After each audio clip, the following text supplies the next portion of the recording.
Bonjour les enfants, bonjour les enfants. J'espère que vous êtes tous en superbe forme, que vous avez passé une superbe semaine. Je suis contente de vous retrouver pour partager une nouvelle histoire. L'histoire d'aujourd'hui, c'est l'histoire de Jonas et elle se trouve dans la Bible et dans l'Ancien Testament. On est prêt à écouter? Alors qu'est-ce qu'on fait? Oui, c'est ça. On s'installe confortablement, on ouvre grand ses oreilles, grand ses yeux et chut, le Kamishibai va commencer.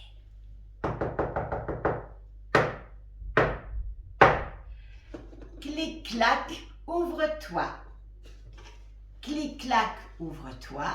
Clic-clac, ouvre-toi.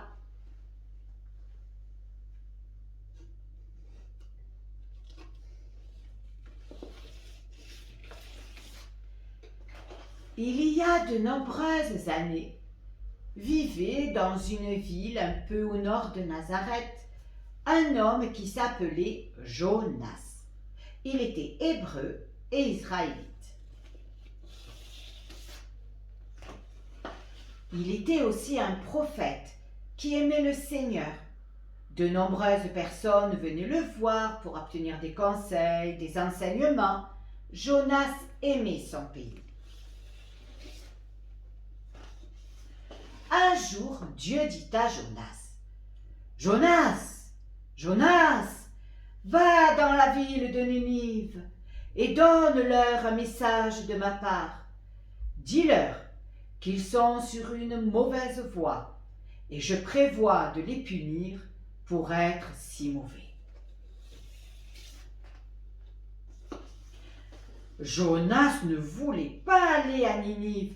Les gens là-bas étaient des ennemis de son peuple vivant en Israël. Alors, à la place, il a essayé de fuir Dieu. Il descendit jusqu'au port et monta à bord d'un bateau. Le navire a navigué vers un endroit lointain appelé Tarsis. C'était la direction opposée à Ninive. Jonas pensait qu'il s'était échappé, mais Dieu le surveillait. Dieu a envoyé une violente tempête. La tempête s'est écrasée sur le navire et d'énormes vagues ont commencé à le pousser. Les marins avaient très peur.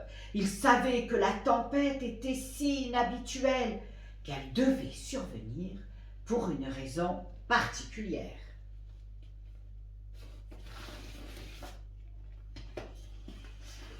Les marins pensaient que quelqu'un sur le navire devait être la cause de la tempête. Ils ont commencé à jouer pour voir s'ils pouvaient choisir l'homme à blâmer.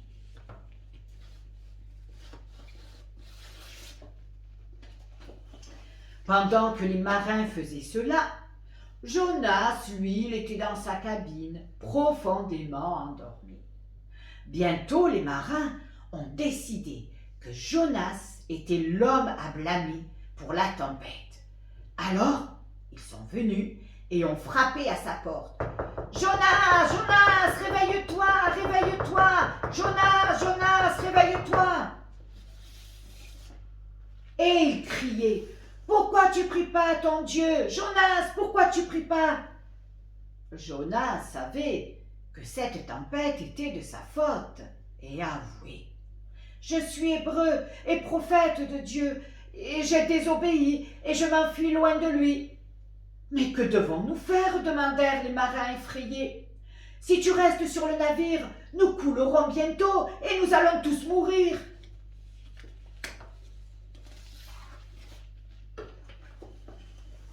« La tempête, c'est de ma faute, dit Jonas.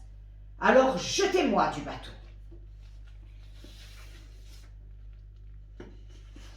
Les marins ne voulaient pas que Jonas meure, mais pour épargner leur vie, ils l'ont jeté par-dessus bord.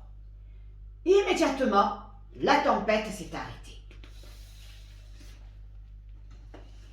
Jonas a coulé tout au fond de la mer. Tout semblait perdu. Tout espoir était parti.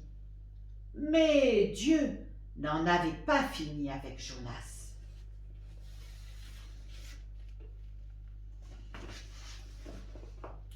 Dieu fit venir un grand poisson qui a pris Jonas dans sa bouche et l'a avalé. Soudain, Jonas s'est retrouvé vivant. Seulement, maintenant, il était où? Il était dans un gros ventre. Dieu avait montré de l'amour et du pardon à son prophète désobéissant. Jonas s'est exclamé à quel point il était étonné d'être encore en vie. Et puis il a remercié Dieu de l'avoir sauvé des profondeurs de la mer et a promis de faire ce que Dieu voulait à l'avenir. 3 jours et 3 nuits se sont écoulés. Puis Dieu a dit au grand poisson de s'approcher de la terre et de recracher Jonas. Jonas atterrit sur le sable et remonte à la plage étonné et reconnaissant. Quand Dieu dit une fois de plus à Jonas d'aller à Ninive, cette fois-ci, il a fait ce que Dieu voulait et il est parti aussitôt. Il allait dans les rues de la grande ville de Ninive en criant « Dieu est en colère contre cette ville. Si vous n'arrêtez pas d'être si mauvais, Dieu vous détruira tous. Vous avez 40 jours pour vous décider. » Le roi de Ninive était un homme méchant, mais quand il a entendu ce que Jonas disait, il savait que c'était un message de Dieu. « Oh, cet homme est un prophète de Dieu, pensa le roi. Nous ferions mieux de faire ce qu'il dit. » Le roi de Ninive ôta ses robes royales et enfila de vieux vêtements de sac pour montrer à quel point il était désolé d'être si méchant. Il a donné un ordre royal. « Tout le monde à Ninive doit cesser de faire des choses aussi mauvaises et injustes. » Et tout le monde dans la ville s'est détourné de ces mauvaises manières. Quand Dieu a vu que les gens de Ninive avaient écouté et arrêté de faire de mauvaises choses, il a décidé de leur pardonner et de ne pas les punir. Mais quand Jonas a entendu cela, il se mit en colère, mais en colère. « Ces gens sont mes ennemis, je ne veux pas que tu les épargnes. Mais pourquoi tu es si gentil? Pourquoi tu es si aimant et attentionné tout le temps, ô Dieu ?» Jonas sortit de la ville et s'est assis pour regarder. Il boudait. Il espérait toujours que Dieu détruirait Ninive. Il a fait un abri avec des bâtons pour se protéger du soleil, ce qui n'était pas très utile. Dieu voulait enseigner à Jonas une leçon sur l'amour et le pardon. Il a donc fait pousser une plante très rapidement. Et bientôt, Jonas a été abrité et ombragé sous une masse de feuilles. Alors Jonas s'est calmé pour se détendre à l'ombre de cette plante. Oh, il disait juste ce dont j'avais besoin. Oh, il était bien au frais. Il s'est refroidi et a apprécié l'abri verdoyant.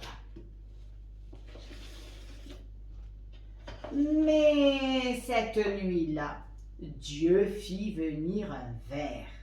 C'était un super ver avec un énorme appétit.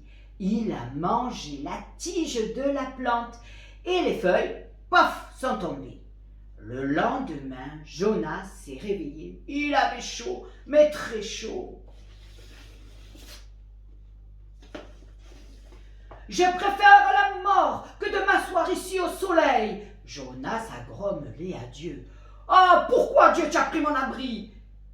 Alors Dieu dit à Jonas, « Jonas, tu es en colère contre une plante qui est morte, une plante que tu n'as même pas créée.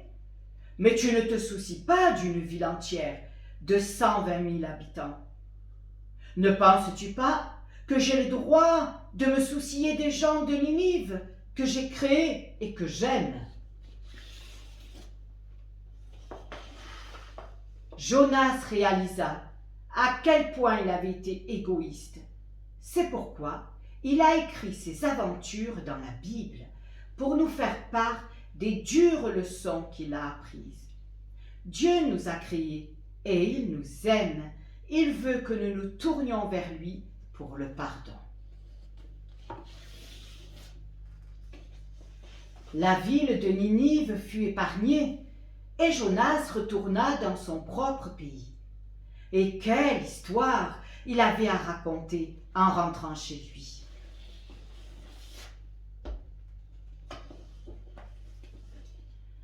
Vous voyez les enfants, quand Jésus est venu dans notre monde, il a expliqué que tout comme Jonas était resté 3 jours et 3 nuits dans le ventre du poisson, lui, Jésus, serait mort 3 jours et 3 nuits dans le tombeau.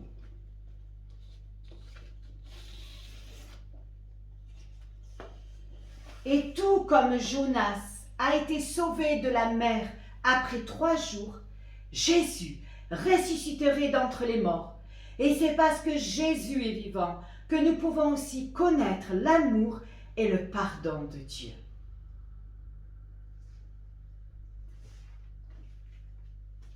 Clic, clac, ferme-toi. Clic, clac, ferme-toi. Clic, clac, ferme-toi. Et voilà les enfants, l'histoire de Jonas est terminée. Mais je vais vous laisser maintenant avec un petit chant. Et ce petit chant dit « Dieu est si bon ».